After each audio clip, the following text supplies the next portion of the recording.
এই ওলিদের দরজার মধ্যে ওলি কুলের সম্রাট হচ্ছে পীরানি পীর মাহবুব সুবহানি, পীর মীর মুহিউদ্দিন আবু আব্দুল কাদের জিলানী আল হাসাইনি ওয়াল হুসাইনি। এবং যে সমস্ত দ্বীন এবং ইসলাম প্রচার এবং প্রসারের ক্ষেত্রে যারা অসংখ্য অগণিত অবদান রেখে গিয়েছে, যাদেরকে আল্লাহর বন্ধু হিসেবে আল্লাহ কবুল করেছে, তাদেরকে আল্লাহ পাক সুবহানাহু ওয়া তাআলা কিছু দলিল দিয়েছে। সুতরাং এক কথায়, এক বাক্যে, এক কথায় আমরা জানতে পারি আল্লাহ পাক সুবহানাহু ওয়া তাআলার পক্ষ থেকে যেগুলা হয় সেগুলা হচ্ছে কুদরত, নবীদের পক্ষ থেকে যেগুলা হয় সেগুলা হচ্ছে মুআজিজা, আর ওলিদের পক্ষ থেকে যেগুলা হয় তাদেরকে চিনার জন্য, তাদেরকে বুঝার জন্য, তারা যে ওলি সেগুলার দলিল হচ্ছে তাদের পক্ষ থেকে যেগুলা হয় সেগুলোর নামই হচ্ছে কারামত। জোরে সোরে বলুন সুবহানাল্লাহ। তাহলে অন্তত আমরা এই 2 মিনিটের মধ্যে বুঝেছি আল্লাহর পক্ষ থেকে যেগুলা হয় সেগুলা কুদরত, নবীদের পক্ষ থেকে যেগুলা হয় সেগুলা মুআজিজা, ওলিদের পক্ষ থেকে যেগুলা হয় সেগুলা কারামত। আল্লাহ পাক সুবহানাহু ওয়া তাআলা কালামুল্লাহ শরীফের মধ্যে ইরশাদ করেন, ওয়ালাকাদ আতাইনা মূসা 9 আয়াতিন বাইয়িনাত। আমি কোন নবীকে একটা মুআজিজা দিয়েছি, কোন নবীকে 3টা দিয়েছি, কোন নবীকে 2টা দিয়েছি, কিন্তু হযরতে মূসা কালিমুল্লাহকে আমি 9টি মুআজিজা দিয়েছি।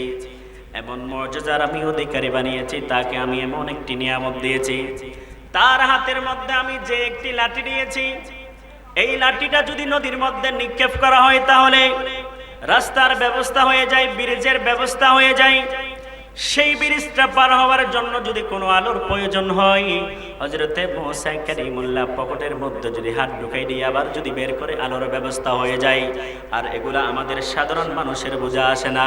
সাধারণ মানুষের যেগুলা বোঝা আসে না, নবীদের পক্ষ থেকে যেগুলা হয় সেগুলার নামই হচ্ছে মুআজিজা। জোরে বলুন সুবহানাল্লাহ। ঠিক অনুরূপভাবে আল্লাহ পাক সুবহানাহু ওয়া তাআলা আমার নবী করিমকে খাতামুন নবিয়্যিন পর্যন্ত এসে একটা নয়, 2টা নয়, 3টা নয়, আমার রাসূল করিম সাল্লাল্লাহু আলাইহি ওয়াসাল্লামের আফাদ মস্তক, পায়ের তালু থেকে শুরু করে মাথার চুল পর্যন্ত সমস্ত কিছু মুআজিজা। জোরে বলুন সুবহানাল্লাহ। ঠিক অনুরূপভাবে আমরা যদি দলিল হিসাবে নিয়ে অসংখ্য গণিত দলিল রয়েছে। যেমনি ভাবে খন্দকের ময়দানের মধ্যে আল্লাহর হাবিব সাল্লাল্লাহু আলাইহি ওয়াসাল্লাম খন্দকের যুদ্ধের মধ্যে 2500 কিংবা 3000 সৈন্য নিয়ে যুদ্ধের ময়দানে হাজির হলেন। সেখানের মধ্যে তারা ক্ষুধার্তিত হয়েছে।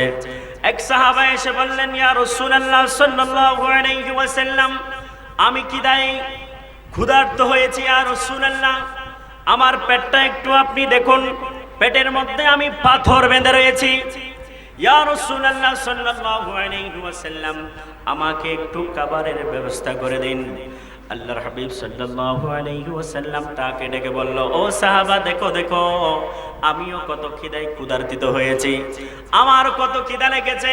তুমি পেটের মধ্যে একটা পাথর বেঁধেছো, আর আমি একটা নয়, 2টা নয়, খন্দকের ময়দানের মধ্যে 3টা পাথর দ্বারা তোমাদের মতো শ্রমিক হয়ে খন্দকের ময়দানে আমি কাজ করছি। জোরে বলুন সুবহানাল্লাহ। খন্দকের ময়দানের পাশে ঘর ছিল হযরতে জাবের রাদিয়াল্লাহু তাআলা আনহু। হযরতে জাবের রাদিয়াল্লাহু তাআলা আনহু এই অবস্থা দেখে সাহাবায়ে কেরামরা ক্ষুধার্ত, নবীজি ক্ষুধার্ত। दो जहानेर बादशाह नबी, कमने वाला नबी, उम्मती वाला नबी, बचाने वाला नबी, तराने वाला नबी, दो जहानेर सरदार ক্ষুধার্ত। হযরতে জাবের রাদিয়াল্লাহু তাআলা আনহু ঘরের মধ্যে গেলেন, বিবিকে বললেন, বিবি ঘরের মধ্যে কি রয়েছে খাবারের জন্য? বলে যে ছোট্ট একটা বকরি রয়েছে, আর কিছু আটা রয়েছে, রুটি বানানোর জন্য কিছু আটা রয়েছে, ছোট্ট একটা বকরি রয়েছে, বকরিটা তুমি জবাই করে দাও, আটাগুলো দিয়ে তুমি পরোটা কিংবা রুটির ব্যবস্থা করো, আমি রাসূল করিমকে দাওয়াত দেওয়ার জন্য ব্যবস্থা করছি। বিবি বলে, ও আমার স্বামী, আপনি একটু চিন্তা ভাবনা করে দেখুন, খন্দকের ময়দানে একজন নয়, দুইজন নয়, তিনজন নয়, 2500 কিংবা 3000 সৈন্যর অনেক বেশি রয়েছে। সেখানের মধ্যে একটা বকরি রয়েছে শুধুমাত্র, এটা শুধু 2জন কিংবা 3জন খাইতে পারবে, এর চেয়ে বেশি মানুষ খাইতে পারবে না। তবে কিন্তু আপনার যদি বেশি মন চাই রসুল করিমকে দাওয়াত করতে, আপনি কানে কানে গিয়ে বলবেন, রসুল করিম আমাদের ঘরে মেহমান করার জন্য ইচ্ছা পোষণ করেছে। জোরে বলুন সুবহানাল্লাহ। হযরতে জাবের রাদিয়াল্লাহু তাআলা আনহু গিয়ে বললেন, ইয়া রাসূলুল্লাহ সাল্লাল্লাহু আলাইহি ওয়াসাল্লাম, আপনাকে ঘরের মেহমান বানানোর জন্য ইচ্ছা পোষণ করেছি। এই কথা শোনার সাথে সাথে খন্দকের ময়দানে আল্লাহর হাবিব সাল্লাল্লাহু আলাইহি ওয়াসাল্লাম ঘোষণা দিয়ে বললেন, ও সাহাবারা শুনো শুনো শুনো, আমাদের সবাইকে হযরতে জাবের রাদিয়াল্লাহু তাআলা আনহুর ঘরে খাবারের ব্যবস্থার জন্য দাওয়াত দিয়েছে। জোরে বলুন সুবহানাল্লাহ। এই কথা শুনে হযরতে জাবের রাদিয়াল্লাহু তাআলা আনহু তো অবাক। ঘরে শুধুমাত্র একটি বকরি রয়েছে, কিছু আঠা রয়েছে, এখন যদি সবাই চলে আসে, না জানি আমার কোন অবস্থা হয়। আগে ভাগে দৌড়ায় ঘরে চলে গেলেন, বিবিরে একটা তো কাজ হয়ে গেছে, আমি দাওয়াত দিয়েছি রসুল করিমকে, কিন্তু রসুল করিম আমার থেকে কোনো কিছু জিজ্ঞাসা না করে সমস্ত খন্দকের ময়দানে যেই সমস্ত সাহাবীরা রয়েছে সবাইকে দাওয়াত দিয়েছে। জোরে বলুন সুবহানাল্লাহ। আল্লাহু আকবার। ইয়া রাসূলুল্লাহ, ইয়া রাসূলুল্লাহ, জিন্দাবাদ জিন্দাবাদ। বিবি বলে, আপনি কি বলেন নাই আমাদের ঘরের অবস্থার কথা বলেন নাই? বলে যে বলেছি, বলার পরে রসুল করিম আর কোনো কিছু আমার ডানা বামে তাকায় নাই, সবাইকে দাওয়াত দিয়েছে। কেমন বিবি দেখেন, বলে যে রসুল করিম যেখানে বলেছে, যেখানে দাওয়াতের কথা বলেছে, আমি বিবিরও আর কোনো টেনশন নাই, সমস্ত খাবারের দায়িত্ব রসুল করিম নিয়ে নিয়েছে। জোরে বলুন সুবহানাল্লাহ। আল্লাহর হাবিব সাল্লাল্লাহু আলাইহি ওয়াসাল্লাম সমস্ত সাহাবে কেরামদেরকে নিয়ে হযরতে জাবের রাদিয়াল্লাহু তাআলা আনহুর ঘরের দিকে রওনা হলেন। গেলেন, সেখানের মধ্যে জাবেরকে বললেন, নিয়ে জাবের, তোমার ঘরের মধ্যে যে রান্নাঘরটি রয়েছে, রান্নাঘরের মধ্যে আমাকে নিয়ে যাও। সেখানের মধ্যে যে চুলাটি রয়েছে, চুলার মধ্যে যে খাবারগুলো বসিয়েছো, ডাকনা তুমি আলগাবে না, পুরো ডাকনা খুলবে না, তুমি জাল দিবা, জাল দিতেই থাকবা যতক্ষণ পর্যন্ত খাবার শেষ হচ্ছে না, যতক্ষণ পর্যন্ত সাহাবী কেরামের খাবার শেষ হচ্ছে না, ততক্ষণ পর্যন্ত তুমি জাল দিতে থাকবা। জোরে বলুন সুবহানাল্লাহ। সাহাবী কেরাম বললেন, আল্লাহর হাবিব সাল্লাল্লাহু আলাইহি ওয়াসাল্লাম সাহাবী কেরামদেরকে বললেন, তোমরা 10 জন করে আসো, 10 জন করে করে এসে 3টা করে রুটি নিয়ে যাও এবং তোমাদের পরিমাণ মতো তোমরা বকরির গোশত নিয়ে যাও। এইভাবে 2500 কিংবা 3000 খন্দকের ময়দানের যুদ্ধের সৈনিকরা খেয়েছে। হযরতে জাবের রাদিয়াল্লাহু তাআলা আনহু বলে, সবাই পেট ভরে খাওয়ার পরেও আমার যে মাংস সেই মাংস থেকে গেছে, আমার যেই রুটি সেই রুটি থেকে গেছে। জোরে বলুন সুবহানাল্লাহ। তো এগুলা আমাদের মাথায় বোঝা আসবে না, যেগুলা সাধারণ মানুষের মাথায় বোঝা আসবে না, নবীদের পক্ষ থেকে যেগুলা হয় সেগুলোর নামই হচ্ছে মুআজিজা। জোরে বলুন সুবহানাল্লাহ। ঠিক অনুরূপভাবে আমার রসুল করিমের পরে নবীগণের দরজা বন্ধ। আমার রসুল করিম বলে, আনা খাতামুন নাবিয়্যিন লা নাবিয়্যা বা'দি, আমি শেষ নবী, আমার পরে আর কোনো নবী আসবে না। কিন্তু আল্লাহ পাক সুবহানাহু তাআলা এর পরে একটি দরজা খোলা রেখে দিয়েছে, সেটা হচ্ছে ওলি কুলের দরজা। আর ওলি কুলের সম্রাট হচ্ছে পীরানে পীর মাহবুব সুবহানী পীর মীর মুহিউদ্দিন আবু আব্দুল কাদের জিলানী। জুড়ে বলুন সুবহানাল্লাহ। সুবহানাল্লাহ বলতে কি কোনো সমস্যা আছে? কারণ আপনারা যখন ময়দানে হাসরে মিজানের পাল্লায় আপনাদেরকে তোলা হবে, মিজানের পাল্লাটা ততক্ষণ পর্যন্ত পরিপূর্ণ হবে না যতক্ষণ পর্যন্ত আপনার সুবহানাল্লাহ, আলহামদুলিল্লাহ, আল্লাহু আকবার এই আমলগুলো যতক্ষণ পর্যন্ত মিজানের পাল্লায় দেওয়া হবে না ততক্ষণ পর্যন্ত আপনার মিজানের পাল্লা পরিপূর্ণ হবে না। জোরে বলুন সুবহানাল্লাহ। এই জন্য মাহফিলে আল্লাহর হাবিব সাল্লাল্লাহু আলাইহি ওয়াসাল্লামের জলসায় সুবহানাল্লাহ, আলহামদুলিল্লাহ, আল্লাহু আকবার বলার দরকার আছে কি নাই? পীরানি পীর মাহবুব সুবহানি পীর মীর মুহিউদ্দিন আবু আব্দুল কাদের জিলানী আল হাসাইনি ওয়াল হুসাইনির যদি কারামত বলতে যাই, অসংখ্য গণিত কারামত রয়েছে। সুতরাং আমাকে একটি বিষয় দেওয়া হয়েছে, গৌস পাকের আদর্শ থেকে আমাদের শিক্ষা। আর গৌস পাক আমাদেরকে বলেছে, ও আমার আল্লাহর হাবিব সাল্লাল্লাহু আলাইহি ওয়াসাল্লামের উম্মতরা, তোমরা শোনো শোনো, তোমরা এই দুনিয়ার মধ্যে যদি সুন্দরভাবে থাকতে চাও, এই দুনিয়ার মধ্যে তোমাদের জীবনকে শৌকতে শৌকান্বিত যদি করতে চাও, দুনিয়া এবং আখিরাতকে তোমরা যদি সুন্দর করতে চাও, তোমাদের ভিতরে কিছু গুণের প্রয়োজন রয়েছে। তন্মধ্যে অন্যতম গুণ হচ্ছে আল্লাহ পাক সুবহানাহু তাআলার দুইটা গুণ, নবীজি সাল্লাল্লাহু আলাইহি ওয়াসাল্লামের দুইটা গুণ, সাইয়েদনা সিদ্দিক আকবর রাদিয়াল্লাহু তাআলা আনহুর দুইটা গুণ, হযরতে ফারুক আযম রাদিয়াল্লাহু তাআলা আনহুর দুইটা গুণ, হযরতে উসমান যুন্নুরাইন রাদিয়াল্লাহু তাআলা আনহুর দুইটা গুণ, মাওলা আলী শের খুদা কাররামাল্লাহুর দুইটা গুণ। এই 12টি গুণ যদি তোমাদের ভিতরে, তোমাদের যদি আদর্শের ভিতরে যদি বাস্তবায়ন করতে পারো, তাহলে তোমরা দুনিয়াতে থাকা অবস্থায় আল্লাহর ওলি হিসেবে পরিণত হবে। জোরে বলুন সুবহানাল্লাহ। তন্মধ্যে আল্লাহ পাক সুবহানাহু তাআলার দুইটা গুণ হচ্ছে, একটা হচ্ছে মানুষকে ক্ষমা করা, আর একটা হচ্ছে মানুষের দোষকে হজম করা। আর দুইটা গুণ হচ্ছে আমার নবীজি সাল্লাল্লাহু আলাইহি ওয়াসাল্লামের দুইটা গুণ। একটা হচ্ছে মানুষের সাথে দয়ালু হওয়া, মানুষের জন্য দয়ালু হওয়া এবং মানুষের সাথে স্নেহশীল হওয়া। অসংখ্য অগণিত থেকে যে গুণগুলো রয়েছে সেই গুণগুলি, এবং সাইয়েদনা সিদ্দিক আকবরের দুইটা গুণ রয়েছে, সাদিক এবং মুসাদ্দিক, এবং হযরতে ফারুক আযম রাদিয়াল্লাহু তাআলা আনহুর দুইটা গুণ রয়েছে, আমর বিল মারুফ নাহি আনিল মুনকার, সৎ কাজের আদেশ দেওয়া, অসৎ কাজকে নিষেধ করা। হযরতে উসমান যুন্নুরাইন রাদিয়াল্লাহু তাআলা আনহুর দুইটা গুণ, একটা হচ্ছে সাখাওয়াত, দানশীলতা হওয়া, আর একটা হচ্ছে ইবাদত বন্দেগী করা।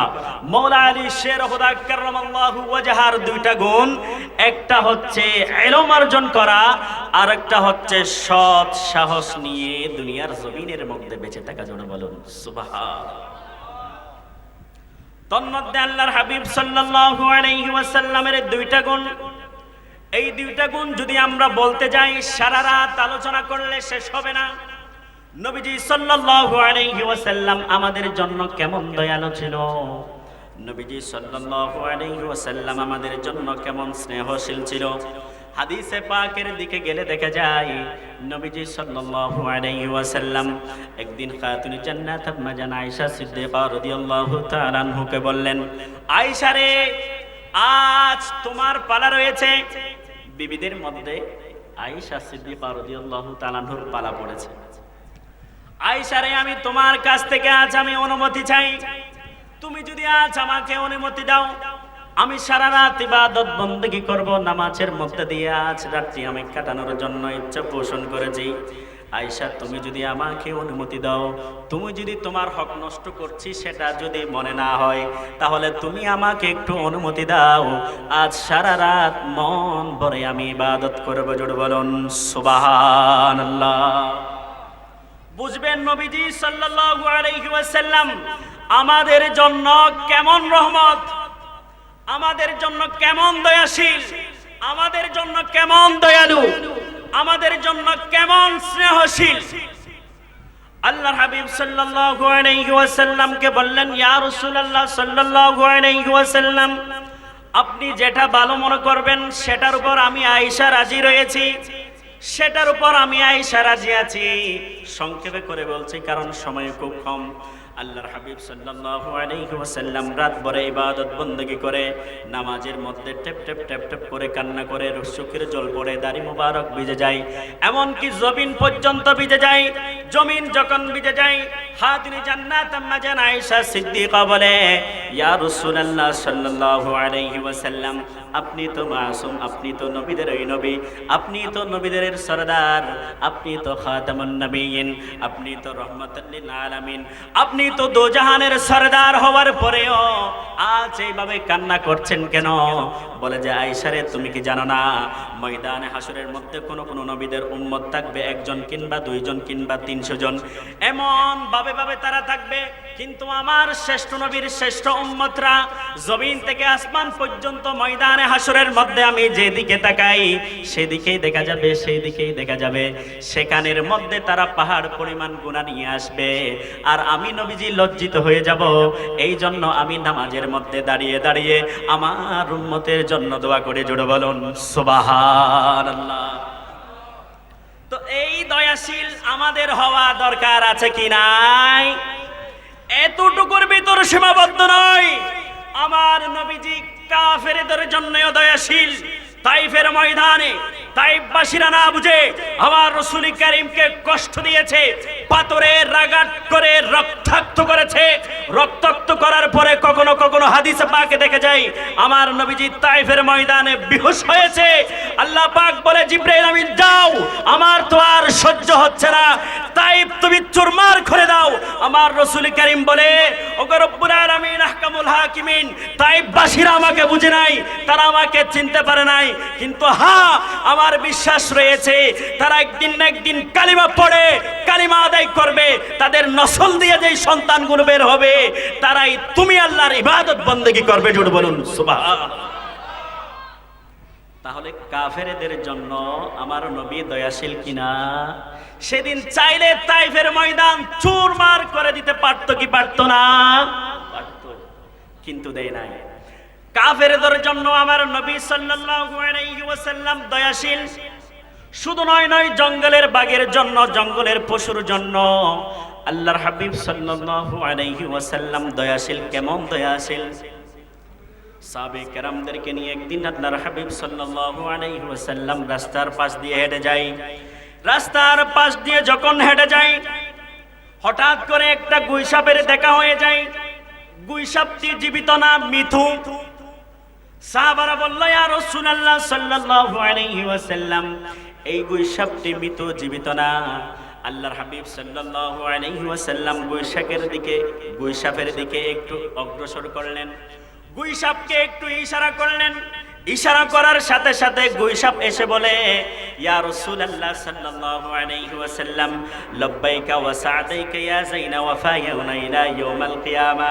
ইয়া রাসূলুল্লাহ সাল্লাল্লাহু আলাইহি ওয়াসাল্লাম, আমি মৃত গুইসাপকে আপনি একটু ইশারা করেছেন, ইশারা করার পরে এই থেকে কিয়ামত পর্যন্ত আমি গুইসাপের ভাগ্য খুলে গিয়েছে। জোরে বলুন সুবহানাল্লাহ। তাহলে গুইসাপের জন্য, জঙ্গলের পশুর জন্য আমার নবী দয়াশীল কিনা?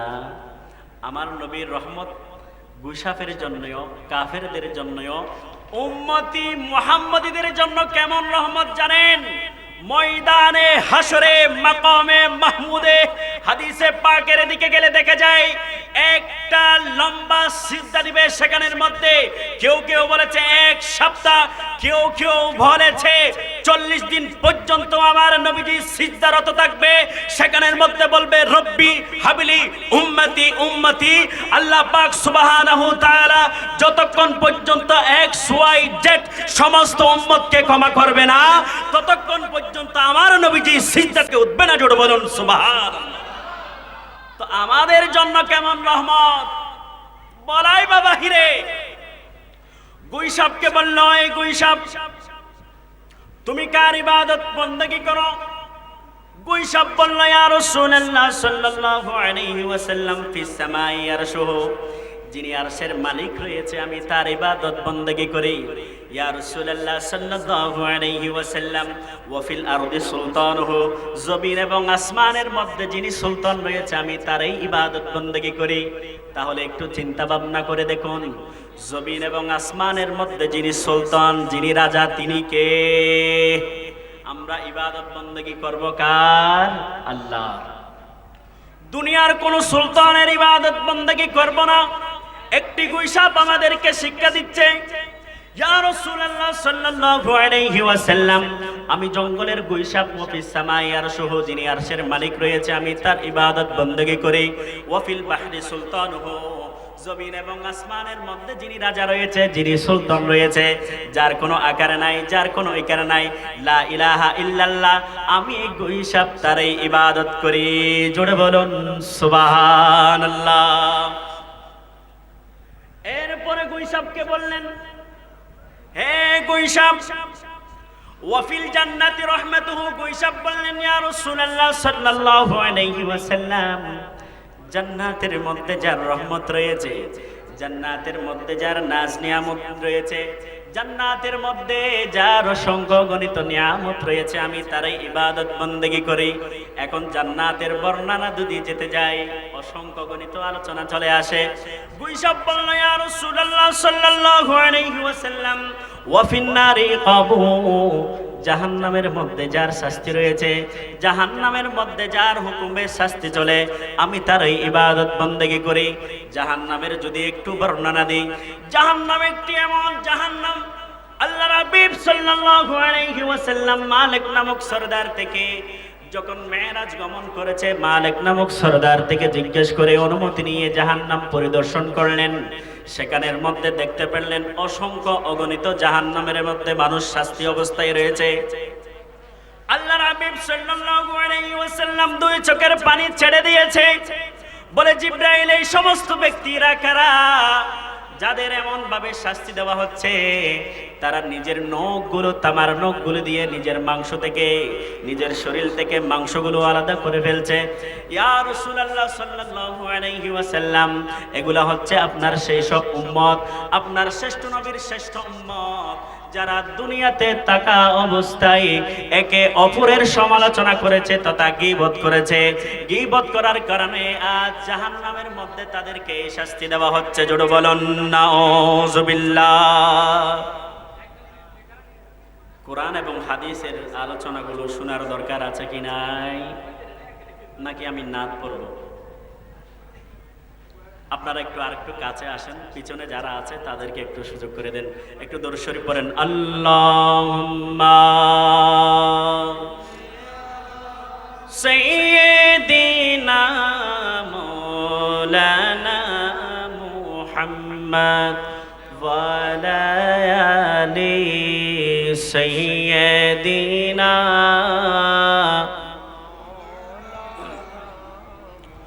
গুইসাপ বলল, ইয়া রাসূলুল্লাহ সাল্লাল্লাহু আলাইহি ওয়াসাল্লাম, জাহান্নামের মধ্যে যার শাস্তি রয়েছে, জাহান্নামের মধ্যে যার আযাব রয়েছে, আমি গুইসাপ তারই ইবাদত বন্দেগী করি।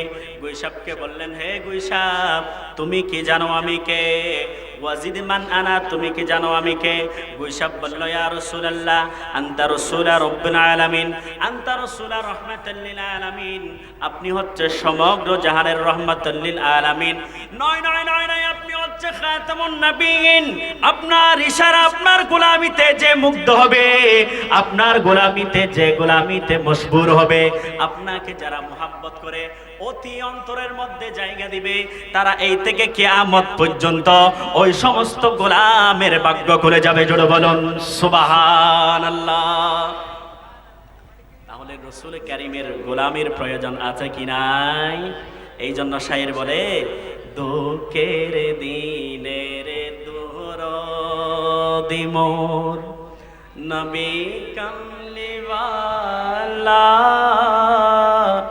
নবী কামলিওয়ালা, তুমি আসবে জানি আধার রাতে, জ্বলবে চেরাগে লালা, নবী কামলিওয়ালা, দুঃখের দিনের দরদি মোর নবী কামলিওয়ালা, নবী কামলিওয়ালা। তাহলে নবীজি আমাদের জন্য দেখেন কেমন দয়াশীল, কেমন রহমত।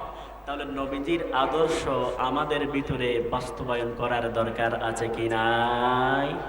আর নবীজির অন্যতম আদর্শ হচ্ছে তাইফ থেকে শুরু করে মক্কায়, মক্কা থেকে শুরু করে তাইফ, মদিনা পর্যন্ত সমস্ত জায়গায় কুল কায়নাতে ইসলাম প্রচার এবং প্রসারের মধ্যে অন্যতম আদর্শ হচ্ছে আল্লাহর ওয়াহদানিয়তকে স্বীকার করে লা ইলাহা ইল্লাল্লাহু মুহাম্মাদুর রাসূলুল্লাহ কালিমার প্রতি অটল থাকা, অটল থাকে আল্লাহ পাক সুবহানাহু তাআলার ইবাদত করা। জোরে বলুন সুবহানাল্লাহ। তাহলে ইবাদত করার দরকার আছে কি নাই? তো নামাজ পড়ার দরকার আছে কি নাই? এখন তো আমরা মুয়াজ্জিনে আজান দিলে মসজিদে যাই নাকি কোথায় যাই? আপন জায়গায় আপনি চিন্তা ভাবনা করে দেখুন। কিয়ামতের ময়দানে কালামুল্লাহ শরীফের মধ্যে ইরশাদ করেছেন, উযুহু ফাগুল্লু সুম্মাল জাহিমা সাল্লু সুম্মা ফি সিলসিলাতিন সারুহা যিরা'আন ফাসলুকু ইন্নাহু কানা লা ইউমিনু বিল্লাহিল আযীম ওয়া লা ইয়াহুদ্দু আলা তুআমিল মিসকিন। জাহান্নামীরা জাহান্নামী হয়ে যাবে, জান্নাতীরা জান্নাতি হয়ে যাবে। মাঝখানের মধ্যে যে একটি পাটল রয়েছে, পাটল দিয়ে তুলে দেওয়া হবে। তুলে দেওয়ার পরে জিজ্ঞাসা করবে, অমুক আমার ভাই ছিল, অমুক আমার চাচা ছিল, অমুক আমার পাড়া প্রতিবেশী ছিল, আজ আমি জান্নাতের মধ্যে, সেই জাহান্নামের মধ্যে কেন? আল্লাহ পাক সুবহানাহু ওয়া তাআলা তাদের থেকে জিজ্ঞেস করা হবে, হুজুহু ফাগুল্লু, তোমাদেরকে আজ জাহান্নামের মধ্যে এভাবে দেওয়া হয়েছে কেন? সুম্মাল জাহিমা সাল্লু, দুনিয়াতে থাকা অবস্থায় আমরা নামাজি ছিলাম না। জোরে বলুন নাউযুবিল্লাহ। কিয়ামতের ময়দানে সর্বপ্রথম হিসাব হচ্ছে নামাজের হিসাব। আল্লাহ আউয়ালু মা ইউহাসাবু বিহিল আবদু ইয়াউমাল কিয়ামাতিস সালাহ। ময়দানে হাসরের মধ্যে আপনার প্রথম হিসাব হবে নামাজের হিসাব। আর সেই নামাজ যদি আপনার ভিতরে শূন্য থাকে, কি জবাব দিবেন ময়দানে হাসরের মধ্যে? এই জন্য আল্লাহ পাক সুবহানাহু ওয়া তাআলা বলে, সুম্মা ফি সিলসিলাতিন সারুহা যিরা'আন ফাসলুকু সুম্মা ফি সিলসিলাতিন সাবউহা যিরা'আন ফাসলুকু। তাদেরকে একটা নয়, দুইটা নয়, 70টি শিকল দ্বারা জাহান্নামের মধ্যে নিয়ে যাও। তাহলে আমরা আল্লাহ পাক সুবহানাহু ওয়া তাআলার ইবাদত বندگی করার, নামাজ পড়ার দরকার আছে কি নাই? আছে। এই জন্য গাউস পাক বলে, আমাকে আজকে যে একটি বিষয় দেওয়া হয়েছে, গৌস পাকের আদর্শ, আর গৌস পাকের ভিতরে যেই দুইটা আদর্শ ছিল, সেখানের মধ্যে অন্যতম হচ্ছে তিনি রহমান। তিনি মানুষের জন্য কত দয়াশীল ছিলেন, তিনি মানুষের জন্য কত দয়ালু ছিলেন। নয় নয় নয় নয়, তিনি মানুষের জন্য কত রউফ ছিলেন, তিনি মানুষকে কত স্নেহ করতেন, তিনি মানুষকে কত সম্মান করতেন। গৌস পাক বলে, এই দুইটা আদর্শ, এই দুইটা নির্দেশনা তোমাদের ভিতরে যদি থাকে, দুনিয়াতে থাকা অবস্থায় তোমরা আল্লাহর ওলি হতে পারবা। জোরে বলুন সুবহানাল্লাহ। তাহলে দুইটা আদর্শ, রহমান এবং রউফ। এরপরে দুইটা আদর্শ হচ্ছে আল্লাহ পাক সুবহানাহু ওয়া তাআলার অসংখ্য গণিত গুণ থেকে দুইটা গুণ হচ্ছে গফফার এবং সত্তার। তোমাদের ভিতরে যদি দুইটা আদর্শ থাকে, একটা হচ্ছে মানুষকে ক্ষমা করা, আর একটা আদর্শ হচ্ছে মানুষের দোষকে তোমরা গোপন করা। এই দুইটা আদর্শ যদি তোমাদের ভিতরে থাকে, দুনিয়াতে থাকা অবস্থায় তোমরা আল্লাহর ওলি হিসেবে পরিণত হবে। জোরে বলুন সুবহানাল্লাহ। আমি যখন আলোচনা শেষ করে দিব, আপনাদের থেকে জিজ্ঞেস করব আমি কি বলেছি, কিংবা আপনারা কি বলেছেন। এক বক্তা সারা রাত আলোচনা করলো, আলোচনার শেষে শ্রোতারা জিজ্ঞেস করলো, হুজুর এতক্ষণ পর্যন্ত লাইলা মজনুর কিসটা বলেছেন, তো লাইলা এটা ছেলে না মেয়ে? তো এরকম হলে মাহফিলে এসে বসে কোনো দরকার নাই। এখানে আসতে হবে, কোরআন এবং হাদিসের আলোচনা শুনতে হবে, বুঝে শুনে আমল করে নিজের জীবনকে পরিবর্তন করার দরকার আছে কি নাই? আছে। এই জন্য গৌস পাক বলে, আল্লাহ পাক সুবহানাহু ওয়া তাআলার অসংখ্য গণিত গুণ থেকে দুইটা গুণ গফফার এবং সত্তার তোমাদের ভিতরে যদি তোমরা বাস্তবায়ন করতে পারো, দুনিয়াতে থাকা অবস্থায় তোমরা আল্লাহর ওলি হিসেবে পরিণত হবে। জোরে বলুন সুবহানাল্লাহ। একটা হচ্ছে গফফার, আরেকটা হচ্ছে সত্তার। কালামুল্লাহ শরীফের মধ্যে বলে দেই, শুরুতে যে আয়াত কারিমা তেলাওয়াত করেছি, ওয়াল কাযিমিনাল গায়যা ওয়াল আফিনা আনিন নাস ওয়াল্লাহু ইউহিব্বুল মুহসিনিন। সূরা আলে ইমরানের মধ্যে এই আয়াতে কারিমা আমাদেরকে দিক নির্দেশনা দেয়, ওয়াল কাযিমিনাল গায়জ, তোমরা যদি নিজের রাগকে হজম করতে পারো, ওয়াল আফিনা আনিন নাস, তোমরা যদি মানুষকে ক্ষমা করতে পারো, ওয়াল্লাহু ইউহিব্বুল মুহসিনিন, তারাই হচ্ছে আল্লাহর মুহসিন বান্দা। জোরে বলুন সুবহানাল্লাহ। তো গৌস পাক কি আল্লাহর মুহসিন বান্দা ছিল কি ছিল না? তো গৌস পাক বলেছে এই আদর্শগুলো তোমাদের থাকা দরকার। বিশ্ববিখ্যাত ইমাম হাসান বসরি রহমাতুল্লাহি আলাইহি, তার দরবারের মধ্যে কিছু মেহমান আসলেন। মেহমানদেরকে মেহমানদারি করার জন্য খাবারের ব্যবস্থা করা হলো। তার দরবারের মধ্যে যেই দাসীটা ছিল, দাসী যখন যে খাবারগুলো রয়েছে, খাবারগুলো যখন আনার জন্য চিন্তা ভাবনা করেছে, আমি আমার আলোচনা একদম সংক্ষেপে করে বলতেছি, কারণ এই ওয়াকিয়াগুলো একটা ওয়াকিয়া বলতে গেলে আধা ঘন্টার উপরে বেশি লেগে যায়। এই জন্য আমি 2 মিনিট 3 মিনিটের মধ্যে শেষ করে দিচ্ছি, যেন আপনারা অন্তত একটু বুঝে মতো আমি আবার আলোচনায় চলে যাচ্ছি। বিশ্ববিখ্যাত ইমাম হাসান বসরি রহমাতুল্লাহি আলাইহি, তার দরবারের মধ্যে কিছু মেহমান আসলেন। মেহমানদেরকে মেহমানদারি করার জন্য খাবারের ব্যবস্থা করা হলো। খাবারগুলো যখন দাসী নিয়ে আসলো, একজন মেহমানের গায়ের মধ্যে লেগে মাংসগুলো পড়ে গিয়েছে মেহমানের গায়ের উপর। বিশ্ববিখ্যাত ইমাম হাসান বসরি রহমাতুল্লাহি আলাইহি রাগে এমন রাগান্বিত হয়েছে, হ্যাঁ আমার দরবারে মেহমান আসছে, আমার মেহমানের উপর এমন ভাবে ঝোল পড়েছে, তারা তো আসছে অনেক দিন পরে আমি ইমাম হাসান বসরি রহমাতুল্লাহি আলাইহির মেহমান হয়েছে, আর তুমি দাসী কিনা কি করছো, তার গায়ের উপরে ঝোল ফেলে দিয়েছো। তৎকালীন জামানার মধ্যে যারা দাসী ছিল তারা অনেক জ্ঞানী, অনেক গুণী ছিল। দাসী বলল, ইমামের মাথা তো অনেক গরম হয়েছে, অনিচ্ছাকৃতভাবে জলগুলো পড়ে গিয়েছে, না জানি আজ আমার কোন অবস্থা হয়ে যায়। দাসী মনে মনে চিন্তা করলো, আল্লাহ পাক সুবহানাহু ওয়া তাআলা কালামুল্লাহ শরীফের মধ্যে তো আয়াত তেলাওয়াত করে দিয়েছে, আমাদেরকে তো জানান দিয়েছে ওয়াল কাযিমিনাল গায়জ। দাসী তেলাওয়াত করলো ওয়াল কাযিমিনাল গায়জ। এই কথা বলার সাথে সাথে ইমাম হাসান বসরি রহমাতুল্লাহি আলাইহি মুস্কি হাসি দিল। জোরে বলুন সুবহানাল্লাহ। ওয়াল কাযিমিনাল গায়জ, যারা নিজের রাগকে হজম করতে পারে, নিজের রাগকে নিয়ন্ত্রণ করতে পারে, ওয়াল্লাফিনা আনিন নাস, আর যারা মানুষকে ক্ষমা করতে পারে, ওয়াল্লাহু ইউহিব্বুল মুহসিনিন, তারাই হচ্ছে আল্লাহর মুহসিন বান্দা। দাসী বলল আমি জানি, আমার বিশ্বাস রয়েছে হযরতে ইমাম হাসান বসরি রহমাতুল্লাহি আলাইহি তিনি একজন আল্লাহর মুহসিন বান্দা। এই কথা বলার পরে যাও, তোমাকে ক্ষমা করে দিয়েছি দাসী, এবং তোমাকে আমি আযাব করে দিয়েছি। জোরে বলুন সুবহানাল্লাহ। তো এই জিনিসগুলো আমাদের ভিতরে থাকার দরকার আছে কি নাই? আমরা তো আর মানুষকে ক্ষমা করতে পারি না। এই আলোচনাগুলো মনে হয় উপরে প্রজেক্টর আছে না, মহিলারা শুনছে না। আল্লাহর হাবিব সাল্লাল্লাহু আলাইহি ওয়াসাল্লাম যখন খাতুনে জান্নাতকে বিবাহের ব্যবস্থা করলেন মওলা আলী শের হুদা কাররামাল্লাহু ওয়াজহার সাথে, বলে যে ফাতেমা সৈয়দা শাবাব আহলুল জান্নাত, জান্নাতের যে সমস্ত মহিলারা রয়েছে সমস্ত মহিলাদের সরদানি হচ্ছে তুমি, কিন্তু আজ তোমাকে আমি পরের ঘরে মওলা আলী শের হুদা কাররামাল্লাহু ওয়াজহাকে তোমাকে তুলে দিচ্ছি। তবে হ্যাঁ, তুমি দু জাহানের সরদার নবী মুহাম্মদুর রাসূলুল্লাহ সাল্লাল্লাহু আলাইহি ওয়াসাল্লামের কন্যা হতে পারো, কিন্তু আজ থেকে তোমার ঘরের কোনো বিচার আমার কাছে যেন না আসে। মেয়েকে যখন বিবাহ দিচ্ছে, বিবাহ দেওয়ার সময় এই কথা গাইডিয়ানে বলছে।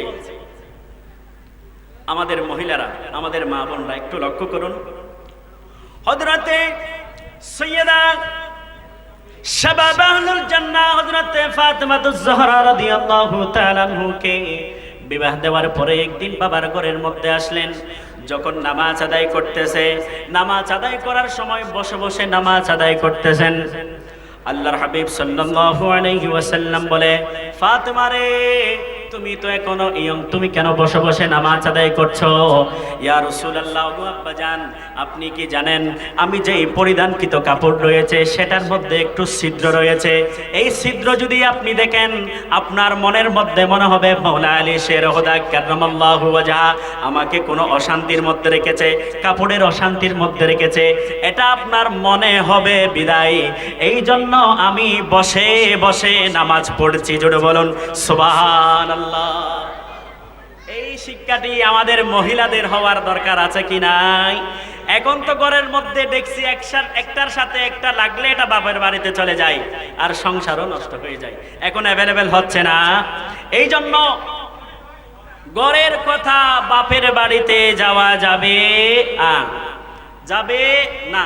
এই জন্য আল্লাহর হাবিব সাল্লাল্লাহু আলাইহি ওয়াসাল্লাম মেরাজ যখন গমন করেছে, সেখানের মধ্যে অসংখ্য অগণিত মহিলাদেরকে দেখেছে। জিব্রাইল আমিন থেকে জিজ্ঞাসা করলেন, জিব্রাইল এরা কারা?